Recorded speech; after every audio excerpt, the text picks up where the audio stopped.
Olá, irmãos, seja bem-vindo para a nossa última aula. Eu disse para os irmãos que teríamos 7 aulas, mas nós tivemos que reduzir para 5, tá bom? Vamos orar ao Senhor? Deus Todo-Poderoso, diante da tua presença nos colocamos e pedimos que o Senhor nos conduza nesse estudo. Em Cristo Jesus, oramos agradecidos. Amém. Vamos lá? Hoje o nosso assunto aí vai ser um pouquinho corrido, tá? Ó, vou fazer um pequeno resumo para os irmãos sobre a condição humana e aí eu vou entrar em livre-arbítrio e livre-agência, só que numa perspectiva histórica aí para os irmãos, tá bom? Eu quero fazer um alerta sobre a utilização desses termos, o entendimento que tem sobre eles, então eu vou apresentar um pouquinho de história para os irmãos hoje aí, tá bom? Vamos lá. Olha só, creio que grande parte compreende bem que o homem sem Jesus Cristo é legalmente culpado e está condenado por causa do pecado, com a ameaça da vingança eterna parando sobre sua cabeça. O homem é transgressor da lei, ele está condenado perante o juiz eterno. A única esperança do homem é a justificação gratuita oferecida no Evangelho, da qual pode apropriar-se pela fé exclusivamente a parte das obras da lei.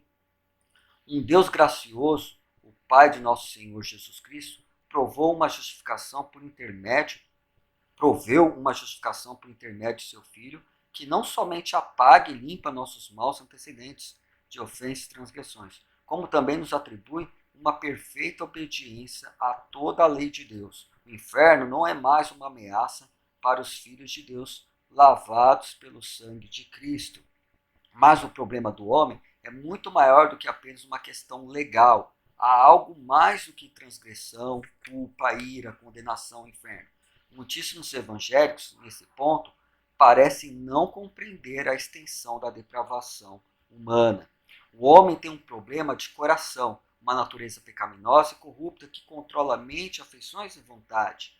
Por natureza, todo ser humano está espiritualmente morto, cego, corrompido na consciência, sem entendimento, escravizado pelo pecado, em inimizade contra Deus, avesso à luz, sem o desejo por Deus, sem o temor a Deus. O ser humano, por natureza, apresenta um coração totalmente alienado de Deus, longe da presença dele, do seu favor, da justiça e da graça do Senhor Deus. O homem não tem compreensão de Deus para a salvação, nenhuma afeição por Deus para a salvação, nenhuma fé salvadora em Deus. Não possui nenhuma dessas qualidades em si mesmo.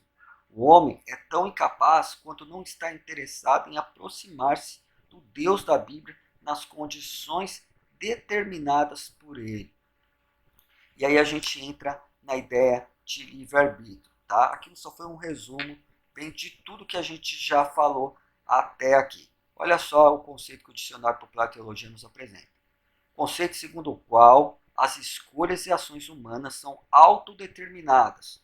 Tem sido usado como solução para o problema do mal. Este é entendido como resultado do mau uso por parte do homem da liberdade que foi dada por Deus. Um exemplo que você pode observar de alguém usando para argumentar sobre o mal, né, e usando o livre-arbítrio como argumento, você pode assistir aquele filme Deus Não Está Morto, o primeiro filme. Eu não gosto da argumentação daquele filme, eu acho ela falha. Porém, é esse tipo de argumento aqui que é com essa base que ele vai usar para argumentar, né, o jovem lá, universitário, com o seu professor no debate entre eles, ele vai usar a ideia do livre-arbítrio. Né? Eu dou risada às vezes porque o meu sogro, que não é crente nem nada, quando a minha esposa vai falar alguma coisa sobre a palavra dele e falar da palavra para ele, ele sempre vem com essas ideias assim. E ele mesmo usa a ideia do livre-arbítrio para tentar argumentar, para justificar as coisas da forma como ele pensa. Olha só, pensando em livre-arbítrio aqui, tá? Eu falo assim, ó, o primeiro personagem que eu quero apresentar para vocês é Pelágio, um monge britânico que se mudou para Roma para ensinar, posteriormente para Cartago, no norte da África, isso em 409. Ele era um moralista, tinha como preocupação que as pessoas vivessem de modo bondoso e decente. Para ele, soberania divina, ou seja, um Deus soberano, mas corrupção humana, ou seja, a ideia de que o homem é totalmente corrupto, resultaria em falta de motivação para uma vida correta. Então, uma perspectiva muito pessimista sobre o homem, para ele, um Deus todo-poderoso, não ia dar bom resultado na motivação das pessoas em viver uma vida correta. Então, para equilibrar essas tendências, ele enfatizou bastante a ideia de livre-arbítrio. Foi na tecla que ele bateu muito. E aí ele vai dizer, ele vai negar também o pecado original. O que é o pecado original? O pecado original se refere àquilo que aconteceu com Adão no Éden e nos afetou. Então, tudo que Adão cometeu lá, o pecado dele veio nos afetar, isso se refere ao pecado original. Ele nega esse pecado. Ele vai falar, o pecado de Adão prejudicou tão somente a ele próprio. Crianças recém-nascidas se encontram naquele estado em que Adão estava antes da sua vida. Lembra das filosofias que eu falei para os irmãos? Filosofias que veem o homem como bondoso, veem com o homem como um ser neutro. Olha, Pelágio, a ideia dele, ele que antecede todos esses homens, já vinha falando sobre isso. Né? Ele acreditava nessas coisas. Ele negava a ideia de que o pecado de Adão alcançou seus descendentes.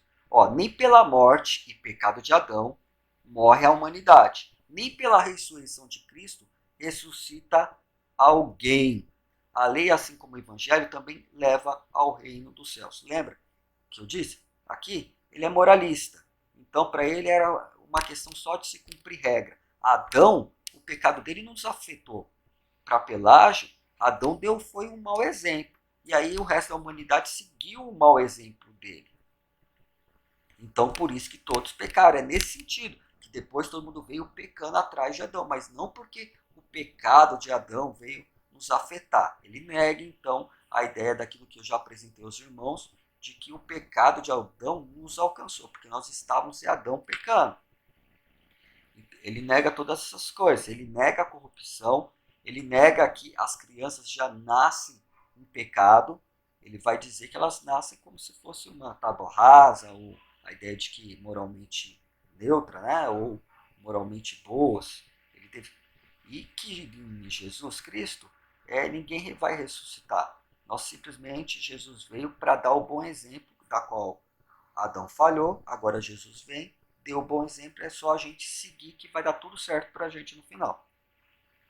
Então não importa se é a lei dada lá no Antigo Testamento ou se é o Evangelho do Novo Testamento, tudo vai levar para o reino de Deus.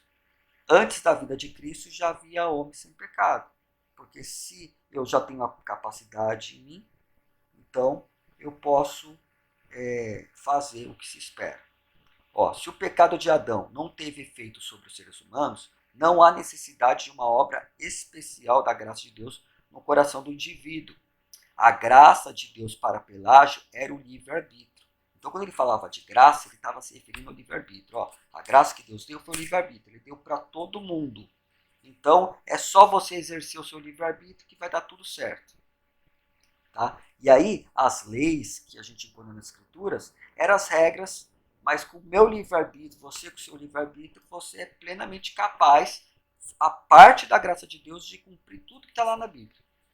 Tenta aí. Se você conseguir, você me fala depois. E aí a gente tem Agostinho, que vai se posicionar contra ele, tá? Até porque ele está lá na Itália, lá Pelágio, depois ele vai para a África, e quem o africano, lá teólogo africano, aliás, é tido como o maior teólogo da igreja primitiva depois de Paulo, é Agostinho de Hipona. Foi um dos mais importantes teólogos e filósofos que já existiram. Era bispo em Hipona, atual Annaba, na Argélia, um opositor das ideias aí de Pelágio. O que ele defendia? Por que razão diz que foi concebido em iniquidade, senão porque contraiu o pecado original de Adão? A própria necessidade da morte liga-se ao pecado. Ninguém nasce sem contrair a culpa, a pena. Defendeu também.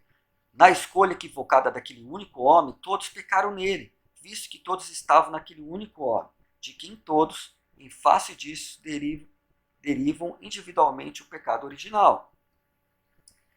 Por efeito de certa justiça de Deus, o gênero humano foi entregue ao poder do demônio, ou a transmissão do pecado original do primeiro homem a todos os que nasçam da união dos dois sexos. Pesa assim sobre todos os seus descendentes o pecado contraído pelos pais. Pais que ele está referindo aqui é Adão e Eva, tá? Ó, no que se refere ao livre-arbítrio, Adão tinha a capacidade de pecar e a capacidade de não pecar. Porém, a partir da queda de Adão, a humanidade se tornou depravada, ou seja, todas as esferas da nossa humanidade, razão, vontade e afeto, tornaram-se escravos do pecado. Como a gente já tem visto nas nossas aulas anteriores, né, quando eu falei sobre razão, pecado, de como que o pecado afetou todas as esferas do homem. A herança maldita recebida de Adão é a escravidão do pecado e a consequente morte. O homem caído é incapaz, na realidade, é incapaz de fugir da morte, tá? No que se refere ao livre-arbítrio, a humanidade continua tendo livre-arbítrio, mas não mais liberdade. A vontade humana não é mais dona de si mesma. Agora, livremente escolhe o pecado. O ser humano é incapaz de até mesmo buscar a Deus sem socorro da graça especial. Os ensinos de Pelágio foram condenados pelo Concílio de Cartago, 418, e pelo Concílio de Éfeso, 431. O concílio era onde os bispos se reuniam para discutir sobre doutrina e tudo mais. Quando pessoas apareciam com doutrinas diferentes, ou se questionava algo, ou se achava necessário formular de uma forma melhor a doutrina, eles se reuniam para discutir. As ideias de Pelágio foram rejeitadas como heresia, tá? E aí surge João Cassiano, né, teólogo cristão, fundador do primeiro mosteiro ocidental, né? Lembra mosteiro, lugar, parece convento, né? Só que para homens, onde eles ficavam lá internados, estudando a palavra e tal, e recluso do mundo. E ele foi o primeiro a fundar um mosteiro lá na França. Suas ideias ficaram conhecidas como semi-pelagismo. Por quê? Muitos viram a ideia dele como uma continuação mais branda das ideias de Pelágio, mas ainda assim uma continuação, tá? Ó, todos os descendentes de Adão recebem dele uma humanidade caída. Ao contrário, então, de Pelágio, ele vai defender, não, os homens foram afetados pelo pecado, mas eles eram tão somente enfraquecidos pelo pecado, não estando mortos. Contra Pelágio, Cassiano insistiu que a graça é necessária para a justiça.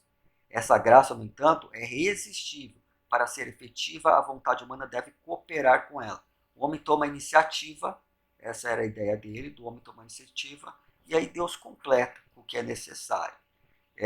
No Sinódo de Orange, que é uma espécie de concílio, só que menor e regional, os bispos se reuniram e rejeitaram as ideias desse homem.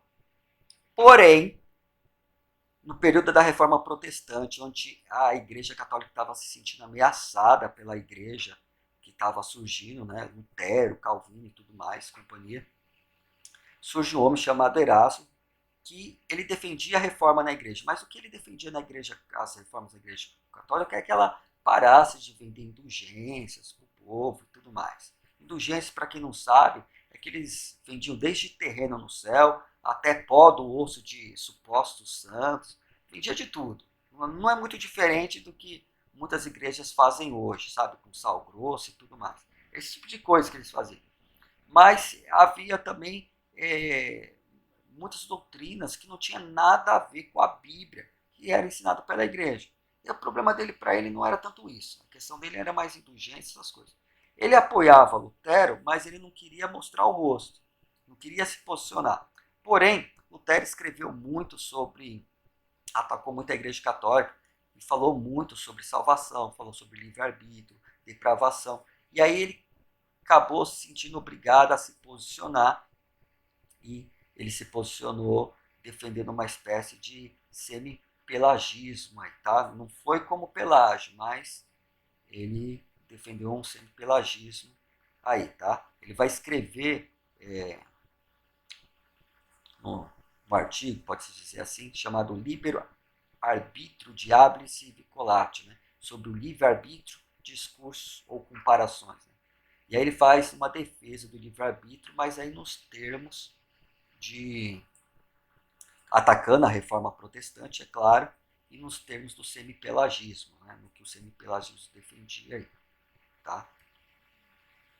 E aí, a Igreja Católica, que tinha rejeitado, né, as ideias do semipelagismo, as ideias de João Cassiano, lá no concílio de Sínodo de Orange, chega no concílio de Trento e acaba abraçando as ideias. O que eles rejeitaram no passado, depois com o tempo eles vão lá e acabam aceitando. Eles rejeitam as ideias de Pelágio, mas acabam aceitando aí as ideias de Erasmo e João Cassiano. É nesse concílio também aí, irmãos, que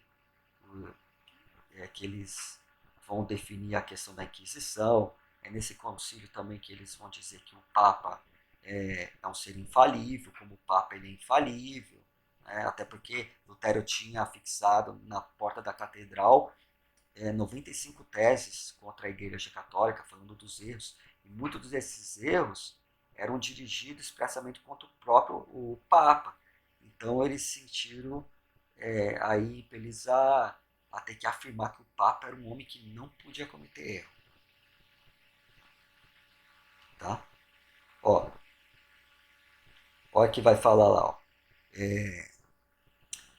Há um catecismo, né? Depois que eles têm esse concílio, eles vão fazer um catecismo da igreja, e uma das citações é essa aqui. Ó. Enquanto não se tiver fixado definitivamente em seu bem útil, que é Deus, a liberdade comporta a possibilidade de escolher entre o bem e o mal, portanto, de crescer em perfeição. O que ele está querendo dizer aqui é que, ele fala assim, ó, ainda que a vontade da pessoa, né, esteja fixada em Deus, ou seja, ainda que ele não esteja em Cristo, ele tem sim capacidade de escolher o bem ou o mal. Independente de estar em Cristo ou não, ele já tem essa capacidade. Então, reafirmando aí o semipelagismo. Né? Lembra que o pelagismo, eles não aceitavam nem a ideia de corrupção ter passado um para o outro. Né? Quem aceitava essa ideia de corrupção passou para o outro, afligiu a pessoa, maculou o livre-arbítrio da pessoa, mas ele ainda consegue exercer, foi o semipelagismo. Tá? E aí surge o reformador Martinho Lutero, que vai responder a Erasmo. Eles que tinham um bom relacionamento, depois disso azedou de vez entre os dois. Tá? Lutero já escrevia sobre o assunto que Pelágio escreveu, o livre-arbítrio e tudo mais, mas aí ele vai escrever algo específico para responder aí Erasmo. Então, ó, para Lutero, a vontade humana caída está curvada sobre si mesmo, escravizada e manchada com o mal em todas as suas ações. Lutero nunca negou o livre-arbítrio, mantém o seu poder em assuntos que não se relacionam com a salvação. Porém, no que se refere à salvação, a vontade é escrava do pecado e não pode escolher a Deus. Para o Lutero, o propósito da graça é libertar-nos da ilusão da liberdade, que é na verdade escravidão, e guiar-nos para a liberdade da glória dos filhos de Deus. Erasmo, moralista, clamava: deixe Deus ser bom. Lutero replicava: deixe Deus ser Deus. E aí, essa é a resposta de Lutero para Erasmo, tá? Nascido escravo, você encontra ele em português, foi publicado. Se você interessar em ler aí o que ele escreveu, até é legal para você conhecer um pouco como se dava essa relação na época da Reforma, né? Como que se dava os debates e tudo mais. Então, editora Fiel, tá? Você encontra aí. Se você tiver o Kindle, né, que é o você pode encontrar em versão eletrônica também. E aí a gente tem o reformador João Calvino, teólogo francês ao lado de Lutero, principal líder da reforma. Não há nada de original no entendimento dele sobre o cativeiro da vontade, ou seja, livre-arbítrio. Lutero escreveu muito mais sobre esse assunto, mas Calvino ficou mais marcado sobre questões como o livre-arbítrio. Tá? Ficou, ó, o que ele fala? O livre-arbítrio significa simplesmente que o homem age mal por vontade, não por efeito de coação. Com a queda, o livre-arbítrio não foi destruído, mas tornou-se impotente para resistir ao pecado. Nós não fomos privados do livre-arbítrio, mas de um arbítrio são. A razão e vontade foram severamente danificados pelo pecado, e por isso dependemos completamente da iluminação do Espírito Santo para conhecer a Deus e entrar no reino. A vontade só pode querer o genuíno bem por meio do Espírito Santo, porque a natureza humana é totalmente cativa do pecado. Somente a regeneração pode libertar uma pessoa da escravidão do pecado. Note que o que ele vai falar não é diferente do que Agostinho falou, não é diferente do que Lutero vai falar, tá? O homem ainda pode obter conhecimento na esfera das coisas terrenas e da sociedade organizada, das artes, do conhecimento secular. Querer provém do homem, ou seja, não há mal nenhum em querer algo, é da natureza humana. Agora, querer mal vem da nossa natureza corrompida, e querer bem só pela graça de Deus. E aqui, entenda-se bem, querer bem está se referindo a querer a Deus, querer glorificar a Deus, a desejar a Deus. E aí a gente tem uma outra figura importante, é Jacob Armino.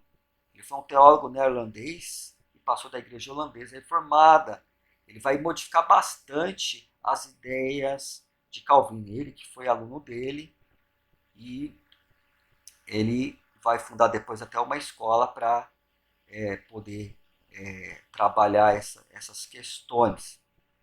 Mas olha só, faltaria tempo para a gente discutir tudo o debate que há em relação às duas ideias, entendeu? Tanto calvinistas como arminianas.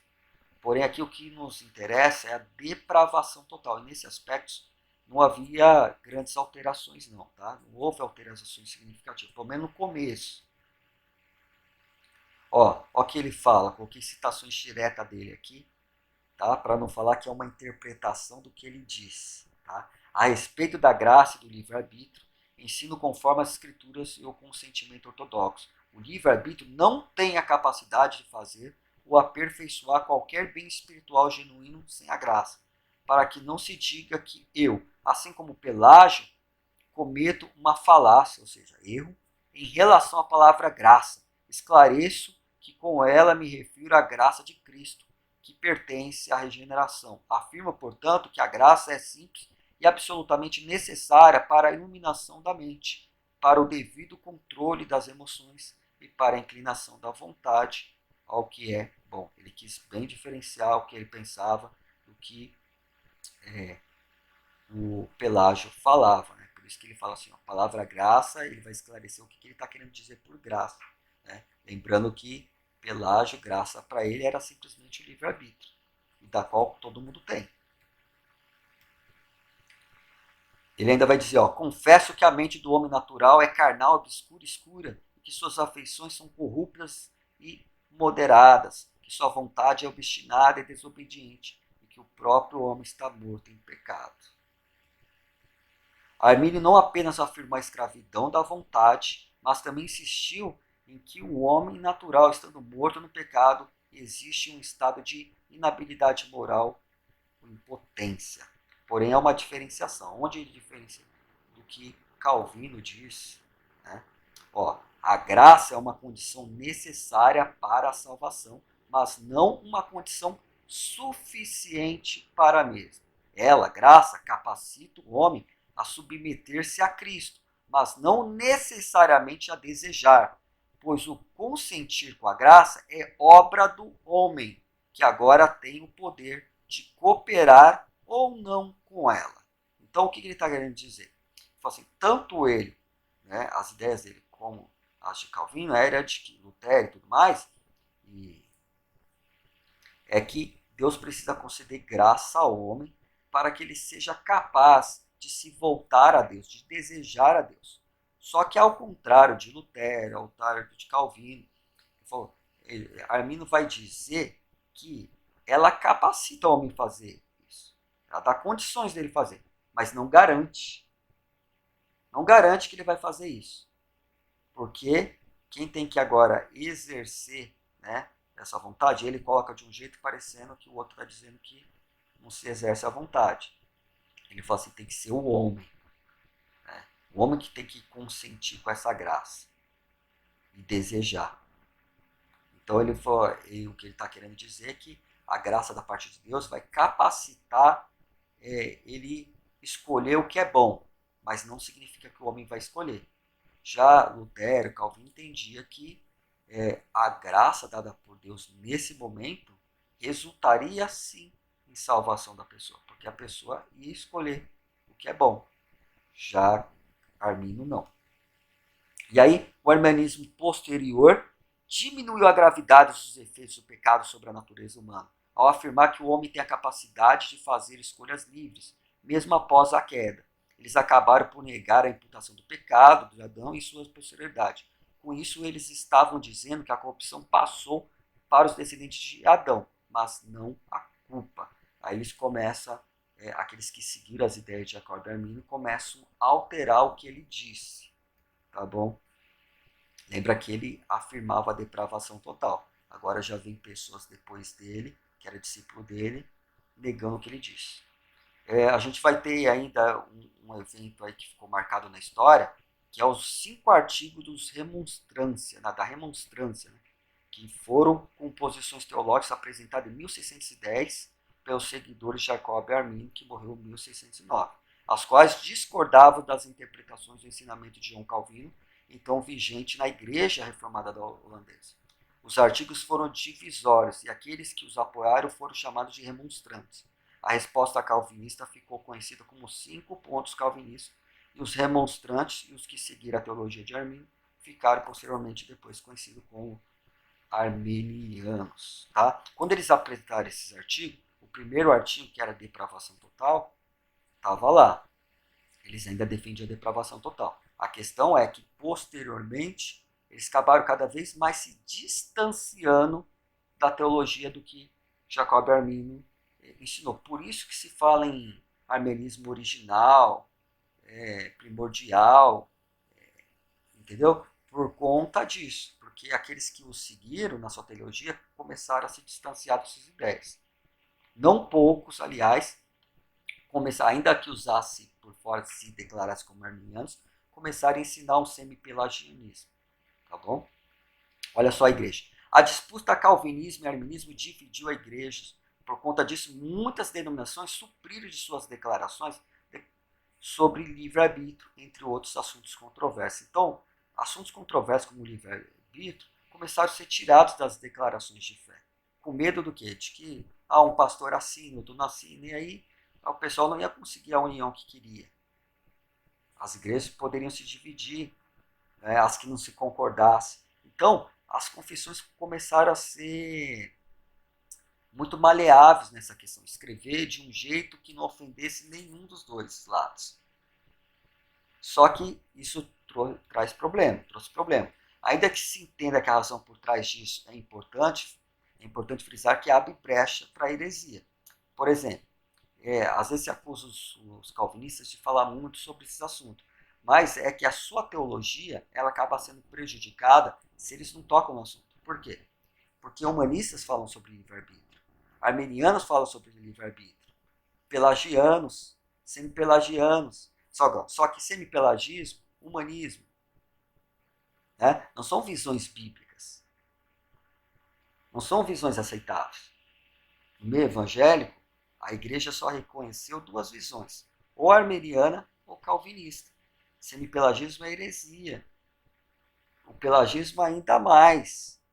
E aí o que acontece? Não se toca no assunto, não se explica o que está querendo dizer com livre-arbítrio, o que está querendo dizer sobre depravação total, e deixa as mentes voarem sem orientação, e até mesmo pastores, que as pessoas começam a pensar de tudo. E muitos, apesar de usar o termo, né, reconhecido como legítimo armenismo, às vezes por trás o que se tem não é um armenismo, mas um semipelagismo. E quando não, muitos que já, né, que se envolveram com a teologia liberal, que já negam tudo da palavra de Deus, se tornam pelagianos mesmo, né, na ideia de que negar totalmente a ideia de que a obra de Cristo nos favorece, que o que Adão fez trouxe o pecado sobre nós, e tudo mais. Começam a rejeitar muitas doutrinas bíblicas, que são claramente bíblicas.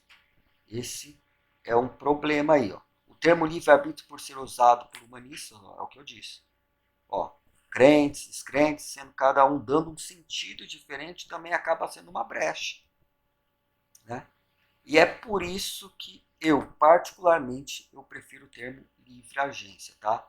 Os seres humanos são totalmente livres para agir sem constrangimento algum, segundo a sua vontade. Essa definição para livre agência, tá? E aí uma confissão. Né?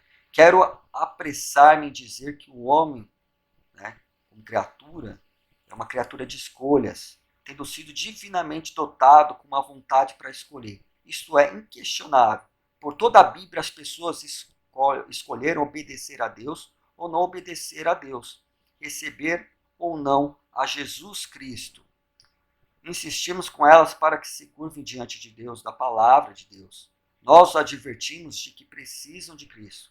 Também buscamos encorajá-los a tomar uma decisão por Jesus. Eles precisam invocar a Cristo para a salvação. Isso significa que precisam decidir-se a fazê-lo. Nesse sentido, o homem é um agente, é um livre agente. O homem escolhe fazer aquilo que quer fazer. O problema básico do homem não é a sua faculdade de escolha, e sim a sua disposição de coração para desejar. O homem entregue a si mesmo não escolherá a salvação através de Cristo, segundo os termos de Deus. E aí, eu falei aqui, né, a grande parte das confissões não tem mais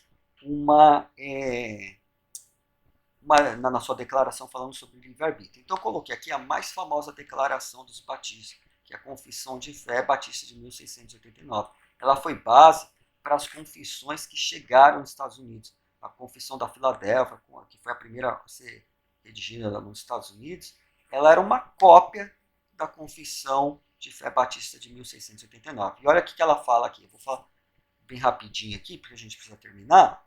Mas disse assim, ó, Deus dotou a vontade do homem com tal liberdade natural e poder de ação e escolha, que ela não é nem forçada, nem determinada para o bem ou mal, por qualquer necessidade da natureza. O homem, em seu estado de inocência, tinha a liberdade e o poder de querer e fazer aquilo que é bom e agradável a Deus, mas ainda assim era instável, de forma que ele podia cair desse estado.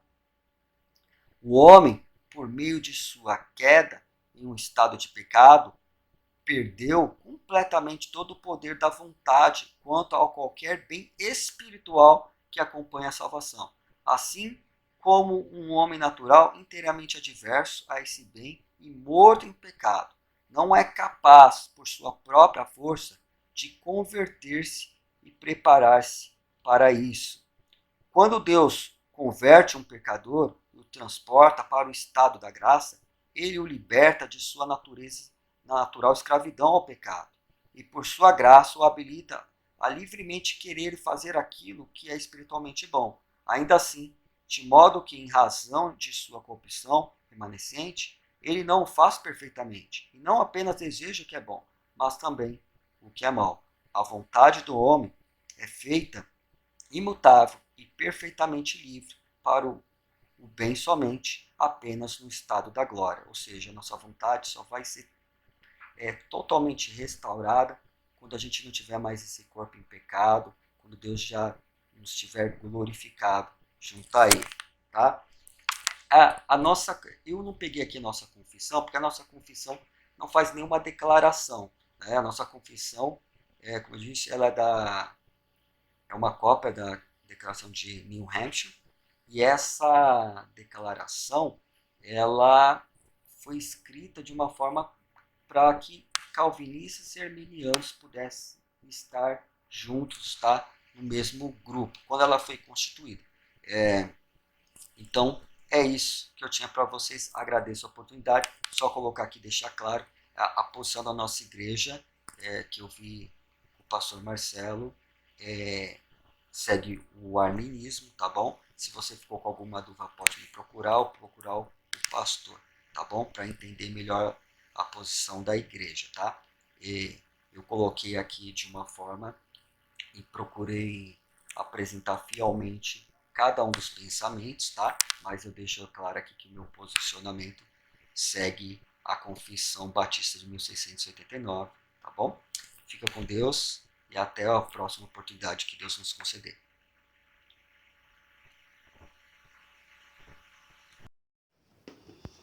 Bom dia, meus irmãos. Graça e paz de nosso Senhor Jesus. Eu quero, nesta manhã, agradecer mais uma vez cada um dos irmãos que tem nos acompanhado, que tem participado conosco da nossa escola bíblica cada manhã.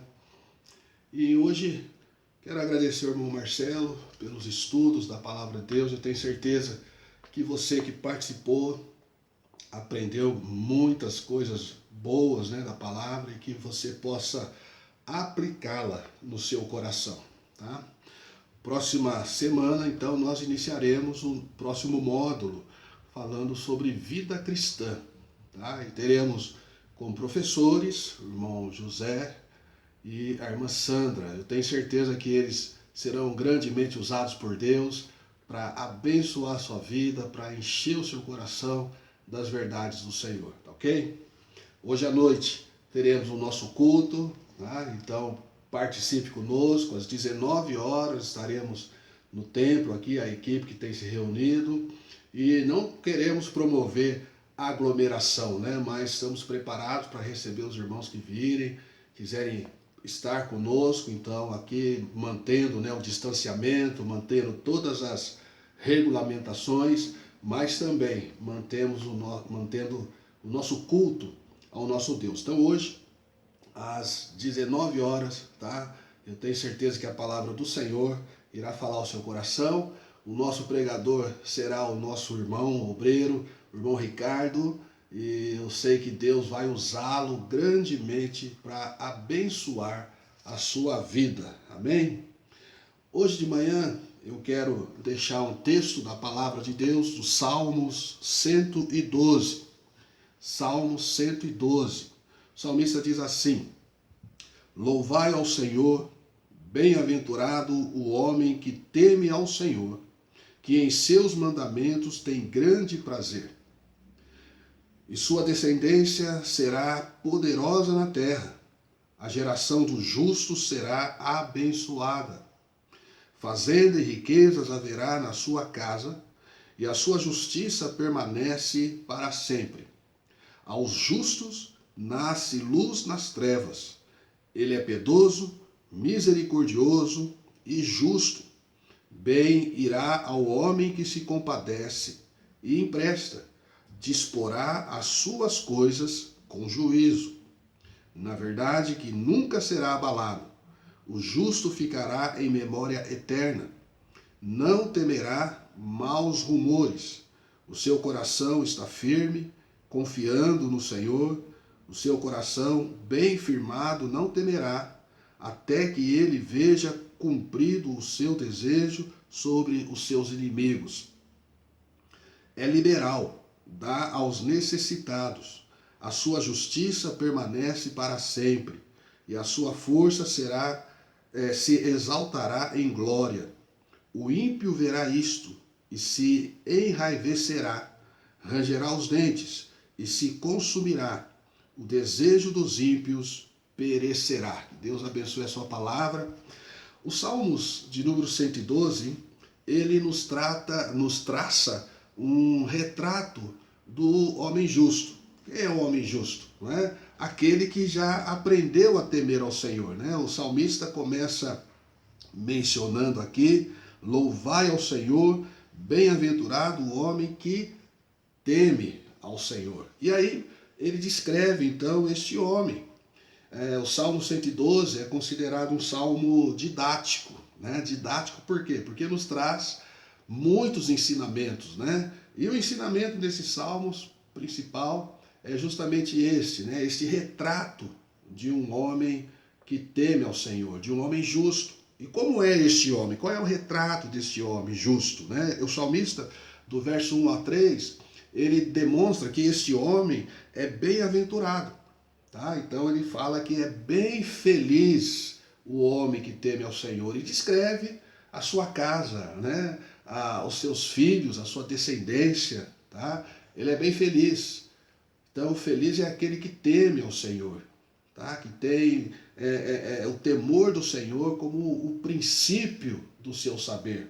Do versículo 4 ao verso 6, ele descreve um pouco o caráter deste homem justo, deste homem que teme ao Senhor. Então ele diz, ele é benigno, misericordioso e justo, tá?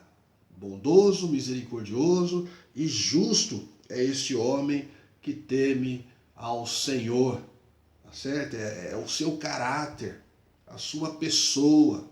Então, um homem que tem temor do Senhor verdadeiramente, um crente verdadeiro no Senhor, é um homem bondoso, né? É um homem piedoso, que faz caso de Deus, das coisas de Deus, que valoriza aquilo que é do Senhor, mas que valoriza também os seus relacionamentos, né? Ele é misericordioso, certo? É alguém que se compadece dos necessitados, se compadece daqueles que sofrem, e é justo em suas relações, né? Nos seus relacionamentos. É um homem justo. E o salmista termina, embora nesse versículo 4 aqui, né, tem algo que me chama muita atenção, e depois eu quero voltar, mas o versículo 7 ao versículo 10, ele descreve, ele traça esse retrato do homem que teme ao Senhor, é um homem cujo coração é firme. Um homem cujo coração é firme. Então observa comigo, né, o que ele diz aqui. Não temerá maus rumores, o seu coração está firme, confiando no Senhor. Como é que está o seu coração, né? Diante das adversidades, diante do tempo que nós estamos vivendo, como está o seu coração? Está firme? E eu me lembro de Isaías, capítulo 26, versículo 3, e tu, Senhor, guardará em paz aquele cujo o propósito é firme, porque ele confia no Senhor. Então essa é a característica, esse é o retrato, né, do homem que teme ao Senhor. Ele permanece com o coração firme em toda e em quaisquer circunstância. Tá? Então, como está o seu coração? Você está firme? Eu espero que sim. Eu espero que você esteja olhando para o Senhor. Porque se estamos com o coração firme, a promessa é que o Senhor nos guarda em paz. Ele nos dá paz.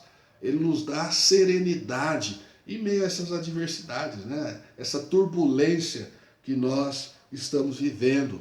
Tá? Então eu espero que você esteja realmente com o seu coração firme, firme, permaneça firme no Senhor, permaneça na justiça, andando no Senhor, firme realmente. Mas eu quero chamar a sua atenção para o verso de número 4, aonde o salmista diz, ele começa dizendo assim, aos justos nasce luz nas trevas. Isso me chamou muita atenção. Ao justo nasce luz nas trevas. É interessante, porque o justo também, parece que também passa por períodos de escuridão em sua vida, né? Parece que o justo também passa por períodos de trevas. E quando nós pensamos em trevas, sem dúvida alguma, pensamos em adversidades, pensamos em problemas, dificuldades, né? Aflições que enfrentamos. Então parece que o justo também passa por essas coisas, passa por essas situações. Mas note, ainda nessas situações, o seu caráter permanece piedoso, bondoso, misericordioso. E aí vem a beleza do texto, então, que eu quero chamar a sua atenção. As Escrituras diz que ao justo nasce luz nas trevas. Em meio às aflições, em meio aos problemas, às dificuldades, às ansiedades que passamos, Deus ilumina o nosso caminho. Deus envia os seus raios de luz sobre as nossas trevas, não é? Iluminando, direcionando, guiando, firmando os nossos passos. E por mais que as trevas se levantem, elas não prevalecerão contra nós. Na verdade, o Senhor Jesus disse que todo aquele que ouve a sua palavra e pratica é semelhante ao homem prudente, que edificou a casa sobre a rocha. Então os problemas vieram, né? As dificuldades vieram, combateram a casa, mas ela permaneceu, porque estava edificada sobre a rocha, que é a palavra de Deus e que é também a luz. Ela estava edificada sobre Jesus, como diz o salmista: lâmpada para os meus pés é a tua palavra, luz para os meus caminhos. Então, nessa manhã, meu amado irmão, minha irmã em Cristo, permita que o Senhor, permita que Deus ilumine os seus caminhos, permita que o Senhor faça nascer nas suas trevas a luz, faça brilhar o sol da justiça. Que Deus te abençoe, que você tenha um domingo repleto da graça, da misericórdia e do poder do Senhor. Vamos orar. Pai, obrigado por esta manhã e obrigado a Deus por tudo quanto tens permitido que ocorra em nossas vidas. Sabemos que em meio a todas essas adversidades, o Senhor fará o sol da justiça brilhar. O Senhor irá fazer nascer luz sobre as nossas trevas. Então nós louvamos o teu nome e pedimos: ensina-nos a temê-lo em todo tempo e em toda circunstância, em nome do Senhor Jesus. Amém. Deus te abençoe. Fique na paz.